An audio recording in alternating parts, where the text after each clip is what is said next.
Keeping Up with Jones, the Lonnie Jones podcast adventure, is sponsored by SJ&L General Contractors. SJ&L General Contractors is licensed in both Alabama and Tennessee. This family-owned business provides mass grading, storm drainage, sewer and concrete improvement, asphalt paving, erosion control, demolition, and heavy hauling. If you're in need of any of these services, you can contact them at 931-433-4660. That is 931-433-4660. If you'd like to be employed by this family-owned company, 3 W's and a dot, sjnl.com, www.sjnl.com.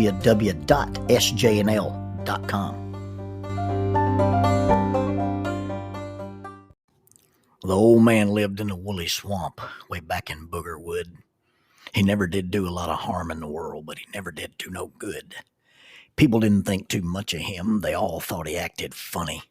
But the old man didn't care about people anyway. All he cared about was money. He'd stuff it all down in mason jars and bury it all around. But on certain nights, when the moon was right, he'd dig it up out of the ground. He'd pour it all out on the floor of his shack and he'd run his fingers through it. Old Lucius Clay was a greedy old man, and that's all there ever was to it. The iconic words of Charlie Daniels in August of 1980 inspired me to take a 5-gallon pressurized cylinder from behind the Hardee's in Oxford, Alabama, and take it home and turn it into a piggy bank and name it Lucius Clay. Now, what you've got to understand about this Dr. Pepper cylinder is it was supposed to contain syrup for mixing Dr. Pepper in a carbonation machine. This is a 5-gallon cylinder. It's 8.5 inches in diameter and it's 26 inches tall. Empty, it would weigh somewhere between 9 and 11 pounds. Looking straight down on top of the cylinder, it's got a black rubberized handle and top. And in the center of that, you have 2 small cylindrical valves. And then you've got a lever. The lever, once you pop it, releases a oval-shaped lid that drops down into the tank, and you wiggle it out, and you have access to the contents of the tank. Well, in order to pop the lid on that thing, this tank has to be depressurized. Looking straight down on the 2 little towers that you connected the cables to, or the hoses to, this one had a pin lock style. There is a ball lock style that was known as the Pepsi style, but we didn't serve Pepsi products at Hardee's. And so you've got to decide, okay, which one of these things has a tube that connects to the bottom and which one of these things does not have a tube, which one will release pressure, which one will release Dr. Pepper syrup. Bobby Phillips, who was going to be a budding chemical engineer, decided that he's the guy who's going to do this. Now, you look at the top of the little valve there, and inside the cylinder is another round disc. It looks like just a teeny tiny little disc. It would be about the size of a BB if you smashed it flat. You place a flat screwdriver in that, depress that little button, and you get either a release of pressure or a release of syrup.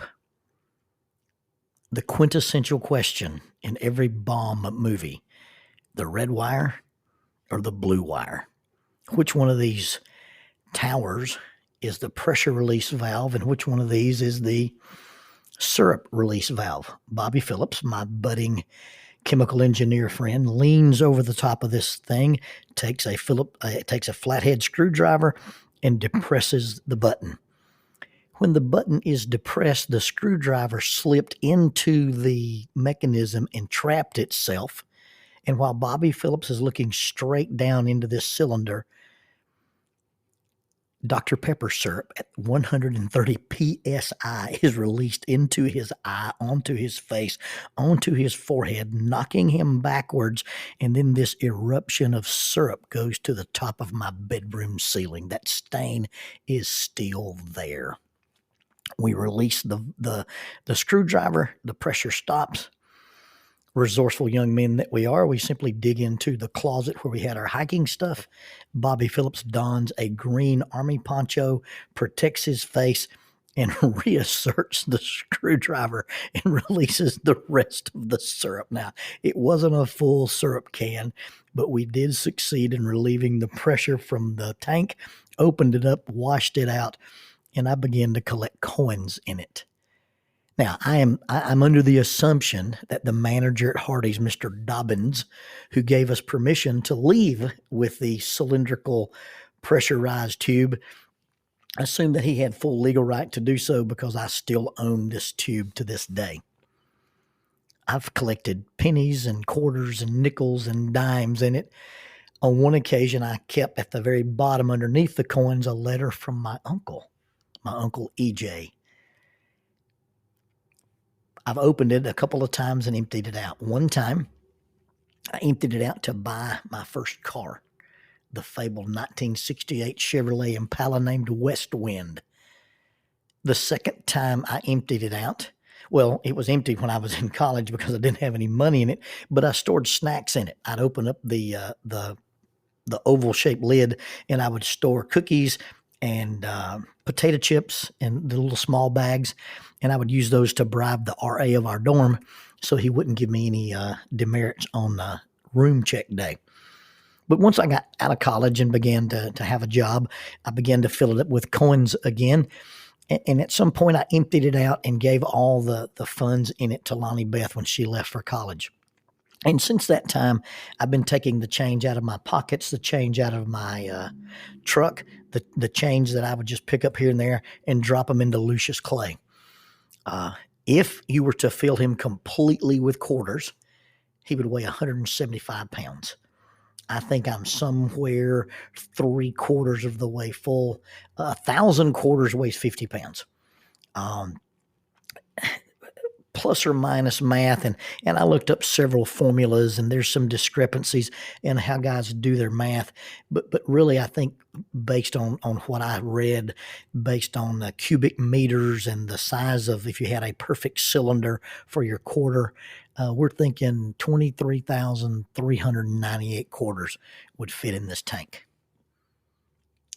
Now, that's if it's just quarters. Now, there's lots of stuff in this tank other than quarters. There's nickels and dimes and quarters and pennies, and there's some tokens and probably some Sacagawea dollars and all that kind of stuff. But if you open it up and look into it, oh, wow. It looks like a treasure trove. My grandchildren are now discovering the value of money, or at least they know money is valuable, or at least it's valuable to them, and they want change. They want coins. When the kids come over, Jackie will take pennies and maybe some nickels and things and just kind of scatter them around where the kids play in the yard, so that while they're out there playing in the grass or digging holes behind Fort Gunner, they'll suddenly discover we found monies. We were at the house in the spring one year, and I've got a little fox that lives out behind our fence and in the neighbor's pasture. And foxes have this unique little bark, this unique little squeal. And I would be in the garage working out, and my back door open, and I'd hear this little guy bark. And I went out exploring and tried to find his den. I didn't trespass. I stayed on my property, but he's out there pretty frequently. We're there one night with the kids. The windows are open, and I hear this little guy. So I take Gunner and Rowan outside, and we sit on the porch in the dark, and we listen to this little fox bark. Pretty unique little sound. If you've never heard it, you won't recognize it, but when you hear it, you'll never forget it. And we have some fun listening to the fox. Well, that evening it's time to go to bed, and Rowan has 2 quarters, one in each little hand, and she wants to sleep with her monies. So we put Gunner to bed and read a story. We put Rowan to bed and we read a story. And just as I'm about to walk out, she says, "Is that fox going to come in here?" I said, no, sweetie, the fox is not going to come. Is that fox going to eat my monies? No, baby doll, that fox is not after your monies. And it took quite a bit of convincing that A, foxes aren't bad, B, foxes don't come in houses, and C, foxes don't eat money. But she has this treasure, those tiny little fists grasping those 2 quarters, and she wants to protect those monies. I wonder what would happen if I were to take them and I were to offer them a trade. Look, let's go find Lucius. Let's get this big cylinder out, and I drag it outside, and I pop the lid, and you look inside at those monies. I could probably take 10 small pieces of paper, $10,000 bills, and say, would you like to have the paper, or would you like to have all the coins inside the cylinder? And I believe the children, being children, would not take the 10 pieces of paper, but would take the cylinder full of shiny money. Now, you know that I know that there aren't any such things as $1,000 bills. They were discontinued in 1969. But I wonder if you had $100 bills. And if you stacked up, how big a stack of paper could you get before the children would say, I don't want what's in the big cylinder, all the shiny coppery stuff, and I do want what's there on the paper stack. I wonder how big that paper stack would have to be, especially to somebody who doesn't really comprehend the value of money. They don't know anything about quarters and dimes and nickels, and they do know now that paper money is different, but it's still, to a little kid, what would you take, the shiny stuff or the paper stuff? Assuming I had the $1,000, here's 10 6-inch long, thin pieces of paper. Do you want those, or do you want the shiny stuff in the bucket? And assuming the bucket had all quarters, 23,398 according to one formula that was used, you end up with $5,849.50.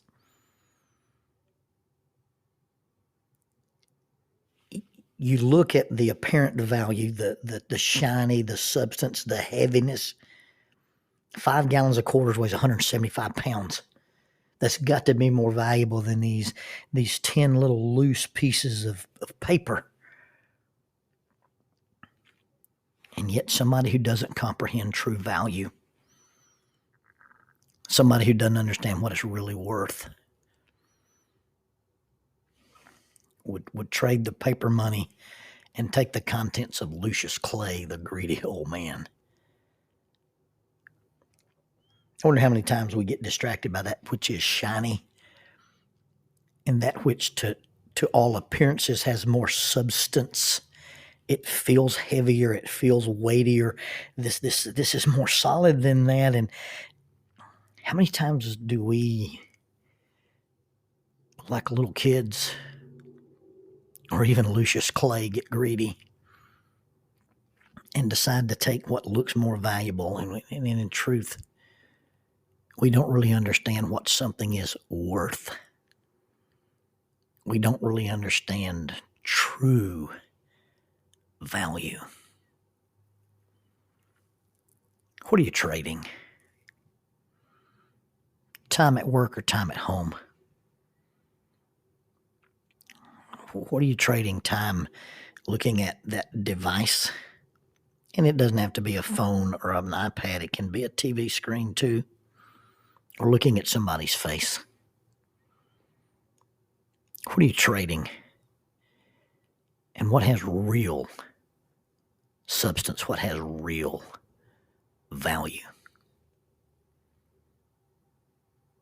If you give a child the opportunity to take the coins or the paper, he'll take the coins almost every time. Why? Because he's a child. Because he's immature.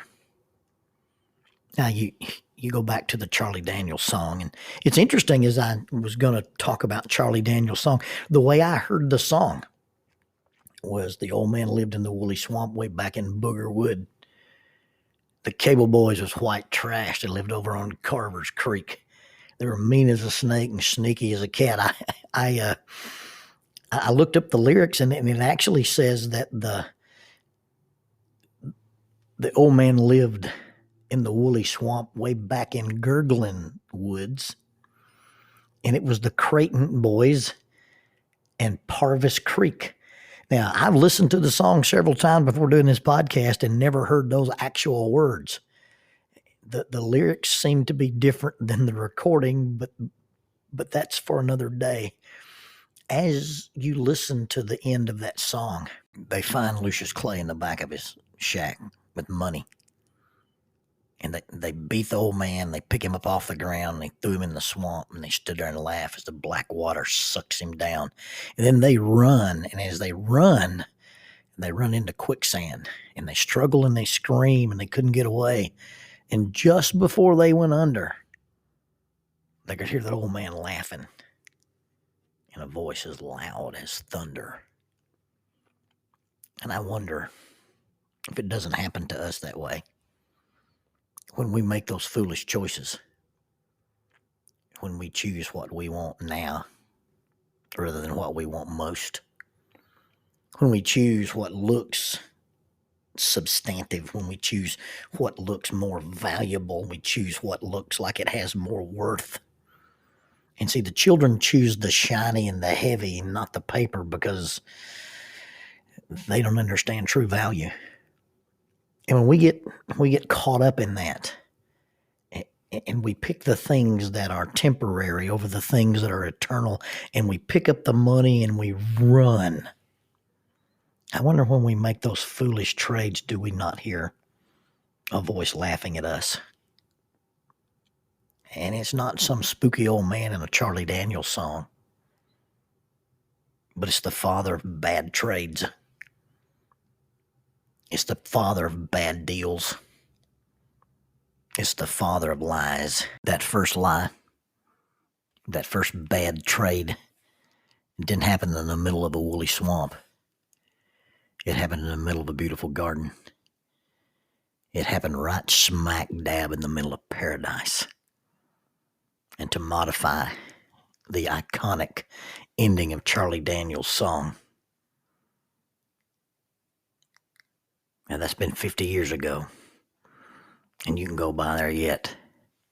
There's a spot in the yard in the back of that shack where the ground is always wet. And on certain nights, if the moon is right, down by that dark footpath, you can hear three young men screaming. You can hear one old man laugh. That's been thousands of years. But you can go by there yet. And there's a spot in the soul of every man where his desire is always wet. And on any night, any given night, down by that dark footpath, you can hear the sons of Adam scream. You can hear the father of lies laugh.